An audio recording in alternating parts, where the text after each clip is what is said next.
Hello and welcome back to the Cheltenham Exchange for the last of our Twitter poll videos this season. Today we are joined by, obviously, Ian Rayners here as well from the Cheltenham Exchange team. And we have Emmett Kennedy as well from the Final Furlong podcast, also TalkSport Radio. And I believe you've done some voiceover work. Is that right, Emmett? Yes. I've done a bit of voiceover work in my time. Hello, lads. Ian, Alex, thank you for having me. It's great to be here, especially in the build-up to Cheltenham. How are your preparations for the festival coming? Have you got a lot on at the moment, I assume?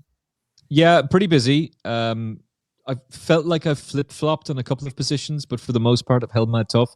I've tried not to be as stubborn as I was in previous years, and I didn't take as many anti-post positions this season as I did last season. I felt hot committed to Jade de Grugy and wouldn't hear of defeat. That didn't work out very well.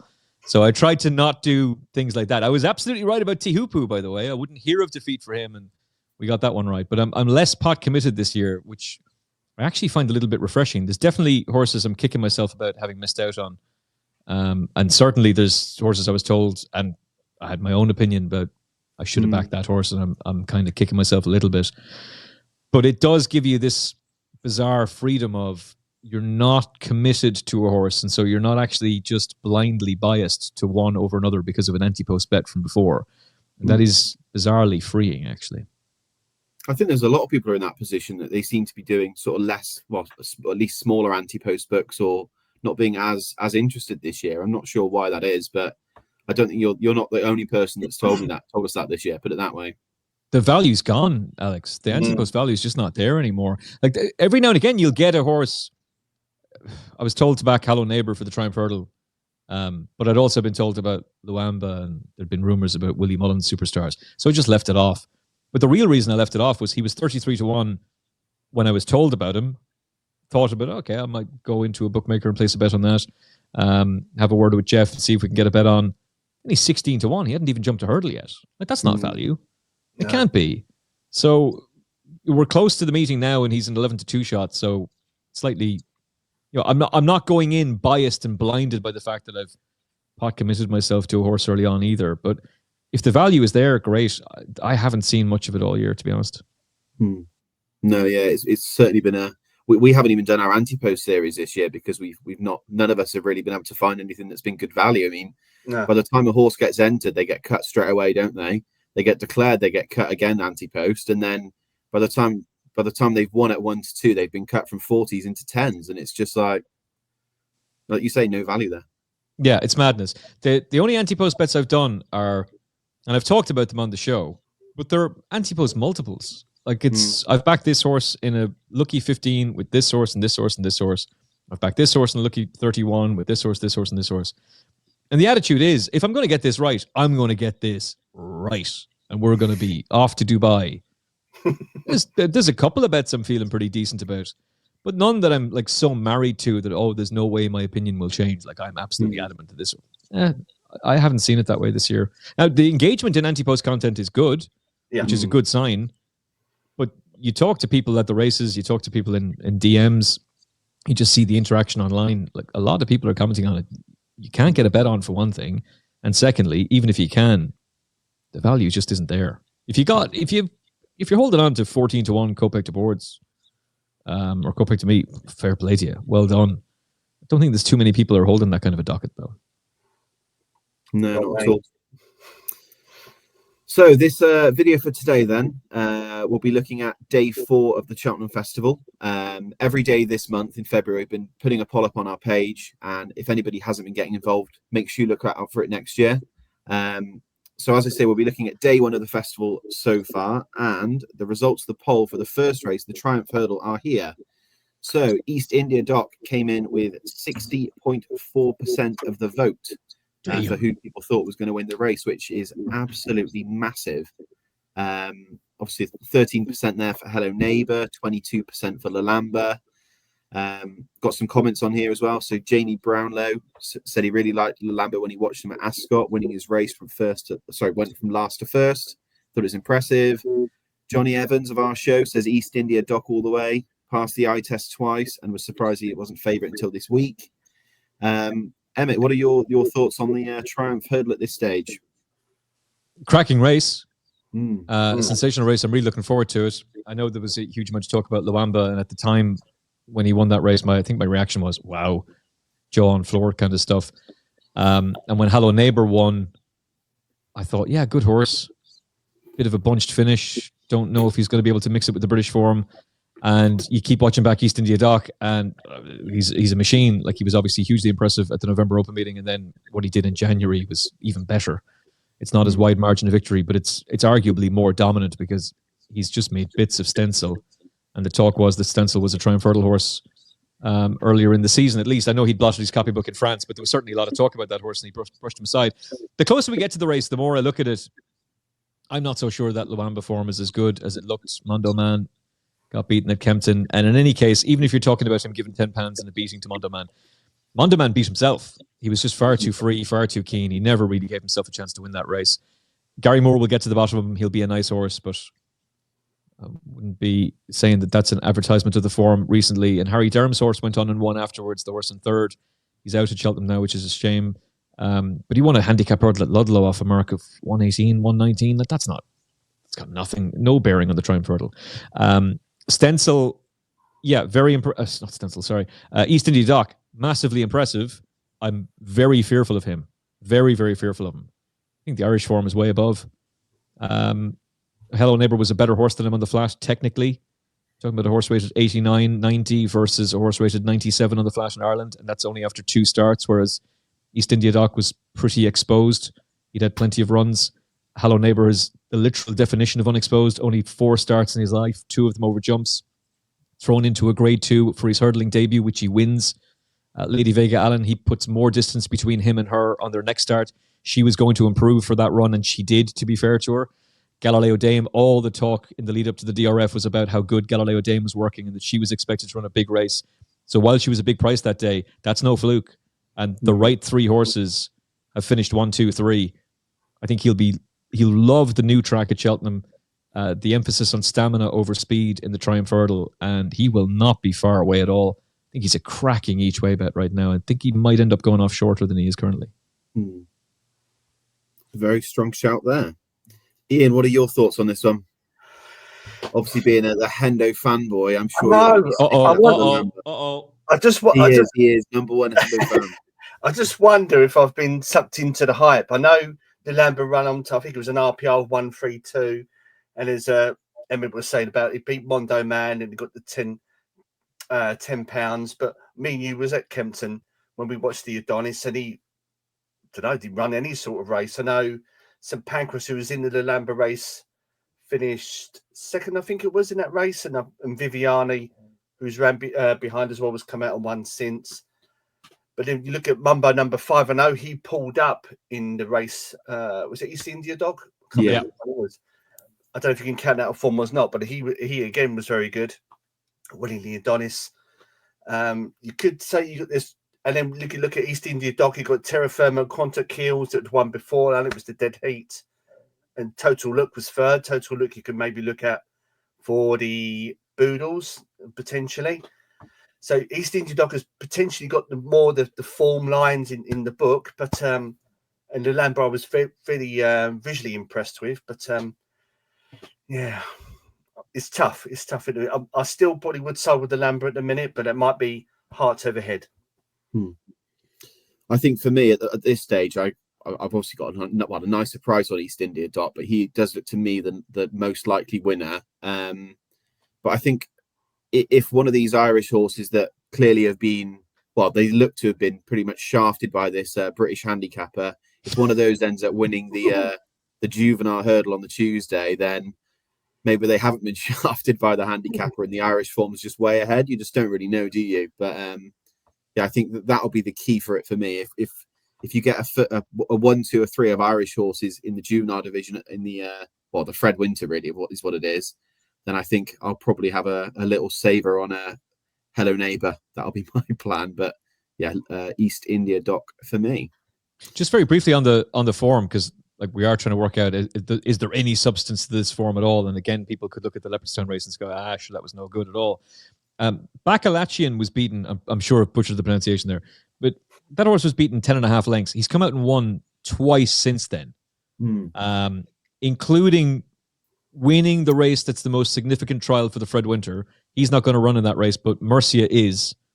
And I think, lads, she's just going to win that race. Finally, at the 23rd attempt, Willie Mullins is going to win the Fred Winter with his 23rd horse to run in the race. But that horse has then gone on to go and win again in a graded race. You can't say that about East India Dock or Luamba. There's nobody he's beaten has come out and bolted up in a grade 2, whereas Hello Neighbor comprehensively thrashed him, and he's come out and won twice. So at least there's some bit of substance there. I think he's a fantastic each way bet. I'm so glad you said that about Mercia, Emmett. Oh, are you concerned about the weight? Oh, yeah. Any concern on the weight, Emmett? The fact that the market, it was given. For Mercia, it's 134. Is it? Is that off the top of my head? I think Brazil was the highest weighted winner. That was 138, wasn't he? But other than that, I think the top weights have generally struggled. Although, it won't be top weight, but usually comes with something a bit further down. Ugh, it's worse. It's 136. Yeah, it's not great. I went through the stats yesterday. I'm not going to lie to you and say, oh no, it's fine. Weight, no object. No, it's a problem, particularly in this race. I just think she has a bit of class and better ground, which who knows if it will be or not. It's too far out to be guessing what the ground is going to be like. But let's say it is faster ground. Say that'll suit her. She should show a bit of improvement for that. Again, she was thrown into the grade 2 against Hello Neighbor first time up. That means something was thought of her. And of all the races Willie Mullins could target with her, he goes for the race that produces more Fred Winter winners than any other race. Yeah, she'll go close, I think. Excellent. Right, we'll move on then to the second race on day 4, which is the County Hurdle. No surprise for me to see a Skelton horse with the highest percentage of the vote share with 35.9%. McClory with 10.6%, then Kopek Demi, who still don't really know where that's going to end up or if that's actually any good, with 28.2%. Some comments on here. Johnny from the show says that Pied Piper's a huge price and should have been a lower mark than last season.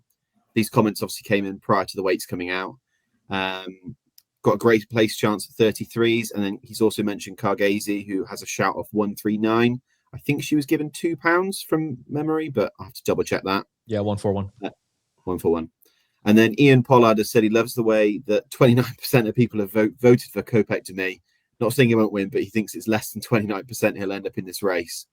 Ian, what are your thoughts on this race at the moment? Tough in a minute. I have backed Kopek Demi for this race, again, purely on hype, and he's had the 5 runs in France. It is one of these, it could be anything. And I have got my eye on Cargis for this race, but normally have to.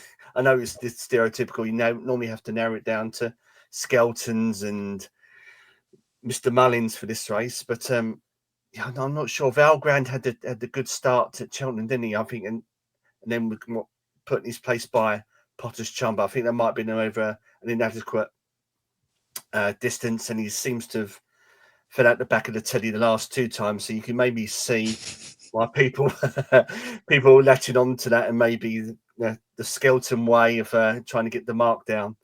Burdett Road could be a potential one, couldn't it? I know he's top weight, but 14-1. But and I was very I was at the Dublin Racing Festival in McClory. I know Mark Walsh was carrying a feather that day. I don't think he's ever managed to get that low. Was it 10 stone 2 or 10 stone 4 that day? He could be one at the top of the market, but I'm not 100% sold it, Alex. But some more homework for me to do in the coming week. Just going on what you said about Skelton and Mullins, you can see there from one of the trends that 9 of the last 10 winners are actually trained by Mullins or Skelton. So they've pretty much got this between them, over the last decade. What are your thoughts on this one, Emmett? I love this race, and I love how it's playing out. If Absurd lines up and it's good ground, it's game over. Like, just forget about it. He will win, and he'll win doing a handstand. From what I hear, he might just stick to the flat, though, which is a bit of a shame. Cargisi, I don't think she's going to go for the Mare's Hurdle. Let's say she'll go for this, and a mark of 141 is probably fair enough. Good enough to be second to Majborough, good enough to be second to Sergino, and wins her second grade 1. of the season in Punchestown. She's a really battle-hardened, tough filly. She just blew her race at Ascot. She blew her brains in the parade ring, so you can forget about that. Big field, fast-paced race. Paul Townend on board. She'll take an awful lot of beating. Will she be able to beat Valgrand, though? Because nobody does it better than Dan Skelton. No one plays the game quite like Dan Skelton does. And I don't know whether he got a piece of advice, whether somebody whispered in his ear back in the summer, hey, by the way, the Jockey Club are going to change the rules and you're going to have 5 runs over hurdles to qualify for as a novice for a handicap hurdle. Because Valgrand mysteriously has those 2 runs, Uttoxeter and Bangor. And then, oh, look, bolts up in a grade 2 at Cheltenham. Gets sent off odds on for another grade 2 at the November Open meeting. All right, he's thrashed by Potter's Charm, but that horse wins at grade 1 in his next start. And then they change tactics. He gets beaten 20 lengths. He gets beaten 29 lengths under the same change tactics. And he goes from a 140 horse to 134 in a race Dan Skelton farms. Valgrand. Valgrand will win. Cargisi's the big danger, but Valgrand will win. So a nice little reverse forecast for you there, Emmett, is it? Oh, did you see Harry Skelton's face when he crossed the line on Lotus Sud last year? The man was in a torture chamber. It's like, we have one of the best handicapped horses in training, and we've been beaten by feckin' Mullins and Townend. It could all happen again this year. Excellent. Well, that rounds off the county hurdle then. And we move on to the third race on the fourth day, which is the Mare's Chase. Dino Blue with the highest vote percentage share here, 57.4%. And then Only by the Night, who I believe is actually going elsewhere, has got, third highest in there. And then Allegory Devassi, who I could not trust that horse at all, or with 9.3% of the vote. Comments here from Dean, who says he personally thinks he feels the play in this race is Spindleberry, who easily beat Bioluminescence last time. Also agrees with me that Allegory Devassi is a no-go. Lloyd Murphy likes Bioluminescence. I would be concerned with Bioluminescence because they said that she won't go if the ground is anything drier than soft. It would have to be very soft for her to go. At the moment, I imagine the ground would be soft, but there's 7 days of no rain forecast. So I imagine things are going to firm up a bit, which would go against her. And if that happens, she might not even run. So, Emmett, what are your thoughts? I think this is a nightmare of a race, and it probably shouldn't be at the Cheltenham Festival. But anyway, it is. And we all like to have a bet, so let's try and crack it, shall we? Dino Blue, good luck to you if you're backing her. Not for me. She probably should have won this race a year ago. Maybe on better ground. She can go and win it. I'm not sure she really wants to go this far up the Cheltenham Hill on the new course. She might win. She's the class act in the race for sure. Not at the price she is. Bioluminescence, I would very much share your concerns, Alex. She's going to need it soft. If it's not, they won't turn up. If it is, she's interesting. Don't quite know how she turns the form around at Spindleberry. Not so sure Spindleberry will turn up, although I was talking to a couple of traders who were saying they were getting knocked over for this horse for this race before she went and did what she did to Bioluminescence. That would make her really interesting were she to show up here. She's totally unexposed, only 2 starts over fences. She was second to grade J. de Grugy even at Fairyhouse last year. So she's interesting. What side of the bed does Allegory Devassi get out on? If she gets out of the side of the bed where she was second to Impervious and probably should have won this race 2 years ago, then she'll win. If she gets out of the side of the bed where she got turned over by Dino Blue, turned over by Pink in the Park and beaten in this race a year ago, then she's no chance. I don't quite know what Paul Townend was doing on her a year ago. And I get no satisfaction criticizing jockeys, but geez, that was really extreme hold-up tactics on her last year. Don't hold her up quite as much and trust in her that she's going to stay and that she'll jump better. And if you do that, she's a solid 155 horse who can absolutely win this race. But I don't know how you trust her. Spindleberry would interest me. Bride's Hill at a big price would interest me. I don't know if I trust any of these horses, quite frankly. I'd like that you say Bride's Hill because that's the one I fancy. I really fancied her last year, and then the rain came and she didn't run. And then she ended up going over, I think it was Punchestown, wasn't it? She ended up bolting up and she put up a higher RPR than the horse that won the Mare's Chase. So, yeah, that sort of threw salt in the wound. A horse I've also got quite an eye on at the moment is one of Lucy Wadham's, Telepathique. Had 5 starts over fences, won 4 of them. She's gone at £45 this year. Won last time against Brides Hill, led pretty much the whole way. But Brides Hill then came to look like she was coming to take the race from her, and then she just went away again, found some more. So I don't think they've got to the bottom of her yet. That would be one that would really tempt me. But a lot of these, they just seem like you couldn't trust them and they don't want to win. So that would be my sort of fancy at this stage. Well, they're Ian, probably what the about two you? ways of playing it. Sorry, just like Telepathique and Bryce Hill. At least Bryce Hill is a solid horse that you can rely on when she gets her ground, and at least Telepathique is a young, unexposed, exciting horse who keeps winning. I'd probably be more interested in backing them than Dino Blue at 5-4. Yeah. And for yourself, Ian?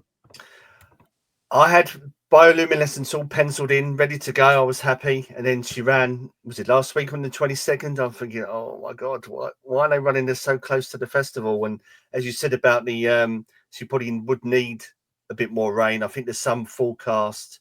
I'm speaking to Michael Fish. He reckons there's going to be some on the Thursday of the festival. But as you said, that's like a week and a half away. So it'll probably water the ground by then, so it'll probably still be good to soft. So whether she runs and gets her conditions is another story. You guys were saying about Dino Blue as well.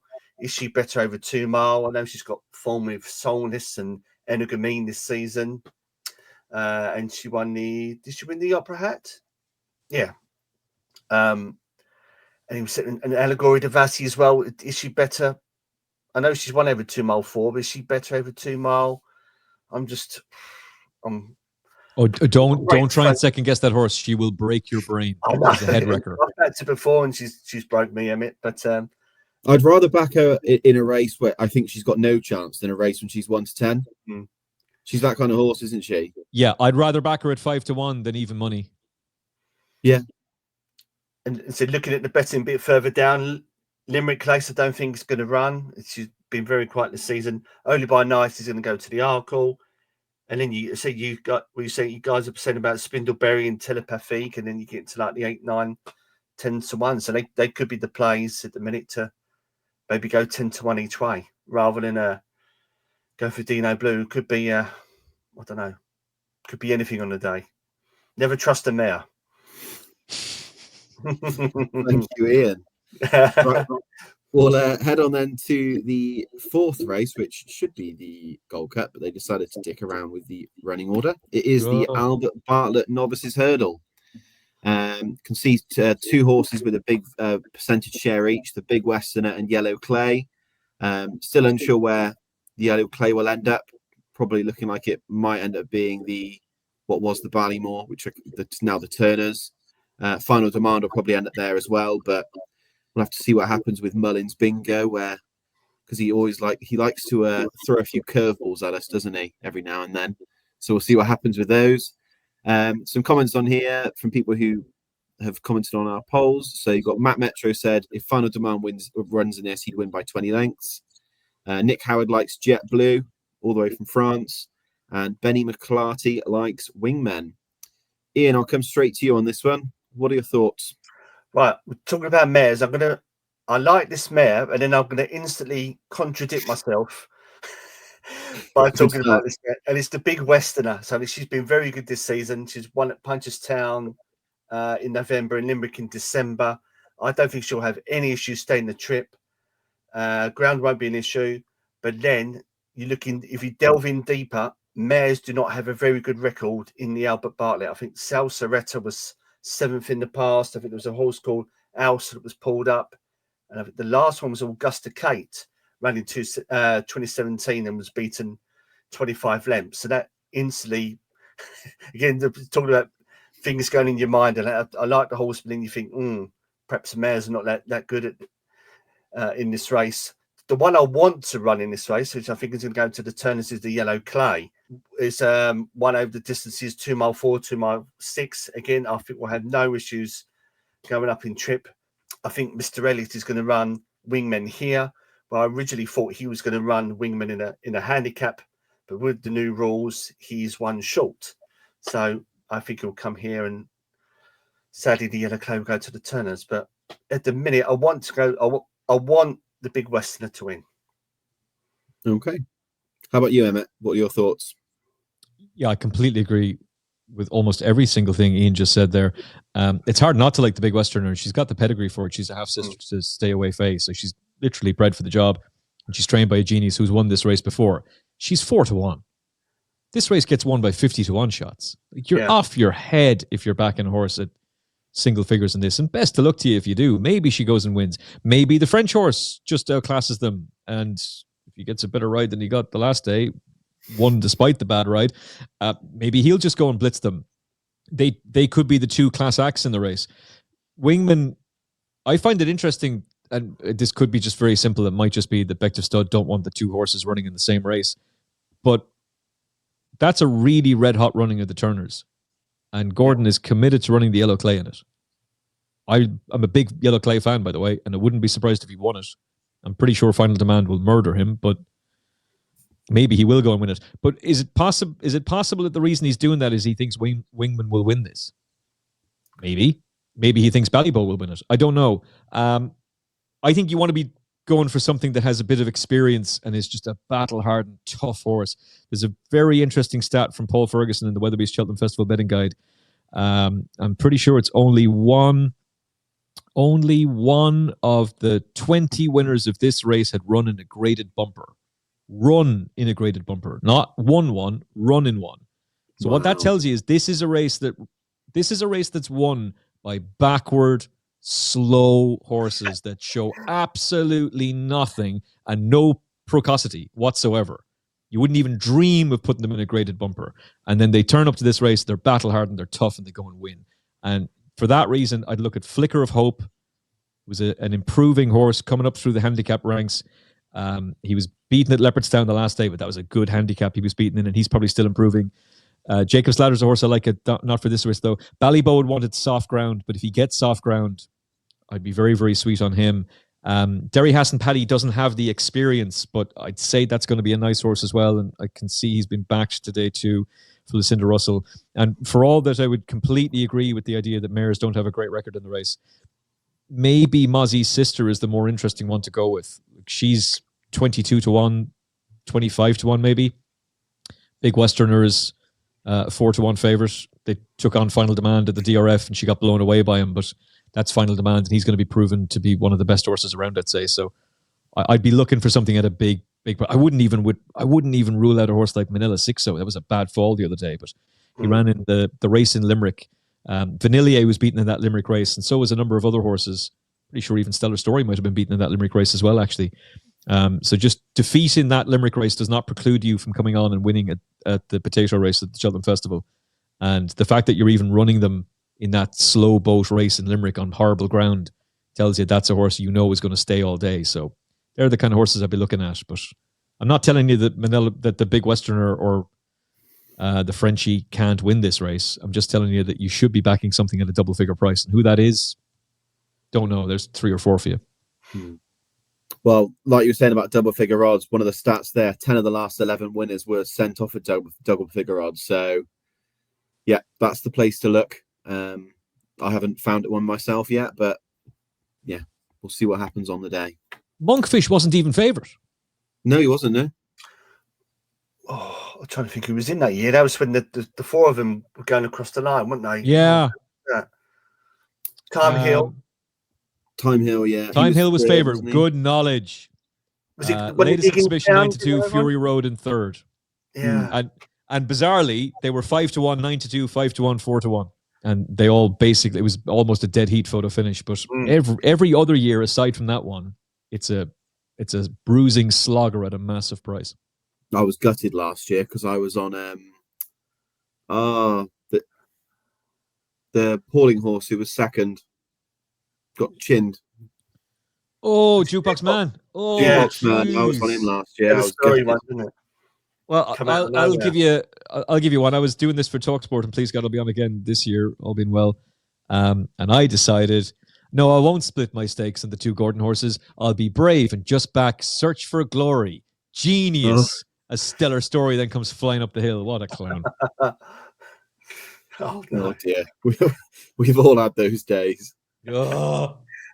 Right, we'll head on then to the Cheltenham Gold Cup, and Galopin des Champs no surprise, with a massive percentage of the vote Gee. share, 93.1%. If that means he's got 93.1% chance of winning, then the 8 to 15 odds available are a good value. Comments on here from Harry Steinman: the only obstacle to galloping are the fences. And Dave Deere says Banbridge, given his conditions, is a sterner challenge than Jerry Colombe or Braveman's Game. So he's backed him straight after Christmas. Not sure if I'd go along with that far. What are your thoughts, Emmett? I know Factor File might be in consideration for you. Yeah, it sounds like this is where they're going to go. I'm not sure he'd be a good thing for the Ryanair, by the way. I'm not entirely certain that that's going to suit him. And if you watch back the Dublin Racing Festival, I just wonder if he makes a big move to go and challenge Galopin, and then Galopin goes, bye-bye. But the margin of defeat is sort of exasperated by the fact that Mark Walsh just accepts he's beaten and doesn't really push him. And I wonder if they're trying to build up to something. I don't know. Maybe I'm trying to read too much into it. The race needs Factifile. It needs him to be in it because otherwise this is a procession. Galopin des Champs is a wonderful racehorse. Look, we can wax lyrical all day long about him. If you listen to the Final Furlong podcast, you know that I love this horse. I've been talking about him since his Martin Pipe Hurdle days. I was all over him for the Turner's Novice Chase. I was absolutely adamant that was the race he would go for. Did I get paid? No, I didn't. But I didn't resent the horse and stuck with him. And it's brilliant to see him attempt to be only the fifth horse in the 100-year history of the race to go and win the Gold Cup. But I have no interest in backing him at 9-4 on. I can cheer him on, and I can get very emotional about him winning this race, and it'll be special if he does it. I hope he does. I really do. Banbridge is a big player on good ground, and the fact that they're going to go again with Factifile would tell me that that's a horse that can run well. I don't know what the bookmaker affiliation here, lads, is, but there is a bookmaker going 10-1 about Factifile. And if we're right and he runs, that's an obscene price. And so I'll take the each way bet on Factifile in the hope that Mark Walsh is able to conjure something out of him and that Willie Mullins finds some improvement in him as well. But I love Galopin des Champs. I hope he wins the race.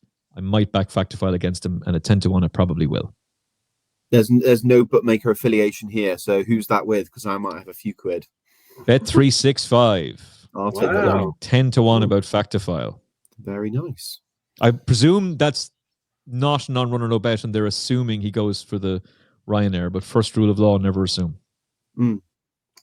Just checking now, actually. Oh, it's going to be gone. It's going to be gone. Yeah, it's going to be gone now that Ian's getting stuck in. Yes, it was 10-1 anti-post, 6-1 no runner no bet. Even the 6-1 is reasonable because he can beat Galopin des Champs. He's done it already. He can't beat him over 3 miles at Leopardstown. So how does he beat him over 3 miles, 2.5 at Cheltenham? But it's bloody hard to win 3 Gold Cups. It's a real difficult thing to do. Only 4 horses have done it. So, like, do you want to be sitting there with a docket that says, I don't know, even a tenner, like whatever it is? Like, do you want to be sitting there with a docket that's 2-1 on Galopin des Champs or a scumbag each way bet? Like, I'll probably do this in a each way double with Hello Neighbor and Factifile and be pretty certain that I'm going to get the place scoop anyway. And there's a fair chance I'll get there's a slight chance you'll get the sweep. If Galopin does win it, Emmett, where do you reckon that ranks him in terms of with the other 4 that have won 3 Gold Cups? Oh, geez. It puts him ahead of Best Mate anyway, and that's nothing against Best Mate just because he's run more and he's competed at Grade 1 level more. Now, Best Mate was coming over to Ireland, so we shouldn't forget that. It puts him ahead of Cotto Star because as brilliant as Cotto Star was... Cotto only won 2, didn't he? He only won 2 Gold Cups. But he did win 4 Betfair Chases and 5 King Georges. And he won 2 Tingle Creeks as well. So there's as far as I'm concerned, that's the best staying chaser I've ever seen. Yeah. And it would be hard to replicate that. But in terms of the horses that have done it 3 times, I mean, he's not quite Arkle, but would you say, yeah, he'll be one of the best to do it? He's definitely he's the best staying chaser already since Cotto Star, without question. Yeah. 100%. And I've just... like, on an aside, I've heard some absolute nonsense on other shows. Oh, pump the brakes. He's not an all-time great. Pump the brakes. He's battered Jerry Colombe. He's battered Faster Slow. He's battered Factifile. Grange Clare West is a Grade 1 novice chase winner from last season who beat Corbett's Cross. Like, his form has worked out well. He's done everything that's been asked of him, except for And he did win a John Durkin Memorial Chase 2 seasons ago, except for he's vulnerable first time out and at the end of the season. That's it. That's the only problems. That's not a bad flaw to have in a staying chaser. No, I absolutely love him. And yeah, can't say anything more about him, really. Ian, on to you then. What are your thoughts on this race? Well, I was just about to read my notes. I made some before the show. I was going to mention Grange Clare West. I thought could be a nice each way price. And I've just had a notification. We're talking about trackers just before we was recording. Grange Clare West has got an entry at Navan tomorrow in the Webster Cup chase. No. So that scuppers my each way chance for the Gold Cup. So I haven't got much to discuss other than saying about Galloping winning, and maybe Banbridge could be the one if he gets his ground, which I'm not sure he will. It might be a bit softer than he wants, but yeah, it could be just as boring as it is Galloping. And in fact, if I was the one too, but yeah, I'm a bit. Ian, are you a bit lost because there's no Henderson horse in this race? Yeah, is it's that the not truth? one for years, is he? the big hope at one point was Santini, wasn't it? That give a Bukoto run for his money, but he HMS Santini. Yeah, I've got my hat. It's my Santini hat. Nice. But, yeah, he's not had many Gold Cup chances since, blimey, long runs. Probably the last one, wasn't it? He had all that time ago. I think poor old Shishkin would have gone close last year, by the way. Oh, yeah. And on a serious note, like, if this is good ground, Banbridge is a massive player. Yeah. I just don't know if he's going to improve enough over 3 miles, 1.5 furlongs up the hill on the new course, or 3 miles, 2.5 furlongs, even, if I could use my mouth words correctly. Like, is that stamina going to be there? I don't know. I'm not telling you he won't stay. He's a big threat, though. I prefer him in the Ryanair, but I don't think that's going to happen. No, they tried it a year ago, and they didn't get the ground. To be fair, they ran him on bad ground. Like, they ran him on ground he had no chance on. Like, he's massively ground dependent. There's only one Gold Cup. Give it a go. Yeah, there is. But if you're not going to win, what's the point? Go for something you can win, I think. Right then, let's move on to the 6th race, which is the Fox Hunters Chase, which, I'll be honest, I've got pretty much no idea on this race. I don't really care about this race at this stage, but we'll persevere. Angel's Dawn with the highest percentage of the vote share there, 44%. Will It Go Ahead, 23.9%, and then It's On the Line, and then Other just below that. Some comments.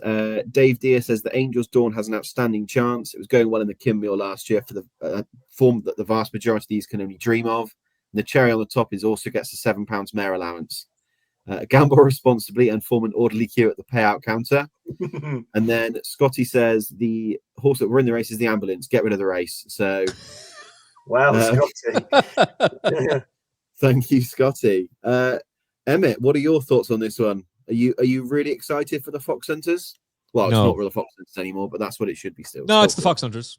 It's the Fox Hunters. No, I'm not. I don't know a whole lot about it. I'll be succinct with this. Angel's Dawn is a Cheltenham Festival winner who battered Rye Hill in December, and then Rye Hill has come out and thrashed It's On the Line. So that's interesting. I don't know if Rye Hill was genuinely... I don't know if It's On the Line was genuinely expected to go and win the Quinbet Hunters Chase that he had won the year before. I know he was sent off the odds-on favourite, but I imagine he was sent off odds-on because It's On the Line. It's JP, it's Derek O'Connor and Emmett Mullins, and so he'll probably just win the last, as opposed to, oh no, he's Cherry Ripe. And Emmett Mullins is a pretty unique person. He doesn't do things in the conventional way, and yet he manages to pull rabbits out of the hat the whole time. And maybe he felt that It's on the Line left his Cheltenham race behind him with a hard race against Billaway the last day, and just decided, we're not going to do that again. We'll give him a nice little quiet prep. 3 miles, 2.5 furlongs will be no problem to him. Derek O'Connor is an absolute genius. Emmett Mullins is a wizard. That 3-1 could look very, very big by the day. I'd have a lot of respect for Angel's Dawn, but I suspect It's On the Line is a better horse than him. So, long-winded way of me saying the favourite wins the Fox Hunter, lads. But I'd need to talk to some very, very savvy people who know the Hunter Chase game, and we'll try and do that on the Final Furlong podcast between now and then to mark your cards. But I'd say the Mullins horse will probably take a lot of beating. Well, we'll keep an eye out for the Hunter Chase expert on your show, and we'll all get stuck in when we know who that's going to be. Ian, what are your thoughts on this one? Any ex-Hendo horses that you're going to have a look at? No, Angel's Dawn is the one for me. I'm gonna butcher the Irish language and upset all the Irish folk that watch this. I saw he won a couple of one is it Dromahane Emmet and Boulter, Boulta. I think that's how he qualified. Excuse my Essex tone, and yeah, that's how. I'm not going to criticize your pronunciation. Have you heard me pronounce French names? The French people won't allow me in the country. And you see, you're saying about the Kim Muir as well, and you look who he beat. He beat Stumptown in 2023, and he could be the one for the cross country this year. So she's got the course form and experience. Will it go ahead? Apparently, he's the new kid on the block. Won a few points this season, and won last time out in a 100 chase at Furless. So he's one I think I believe has been spoken about. But in a minute, Alex, it'll be Angel's Dawn for me. Excellent. I'm not putting up anything. I'm skipping on. Right, last race of the Cheltenham Festival is the Martin Pipe Hurdle.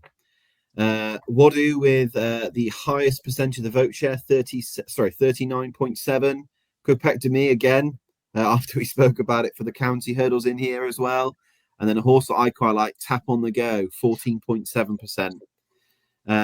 Aaron Brown has commented he likes Tap on the Go after his lovely racecourse gallop the other day to get him ready for this. And Lou likes the Enabler. Emmett, what are your thoughts? I don't see it with Tap on the Go, to be honest. And I'm not saying that to have a go at that person at all. It's just there's a lot of people talking about him. A lot of people I respect are talking about him. Maybe I've just completely missed something. I don't get it.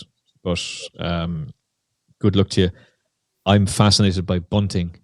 And I'm going to take a wild guess here and say that if the Jockey Club did give Dan Skelton the little nod and a wink about the rule change, they certainly weren't giving it the nod and the rule change heads up to the Irish trainers.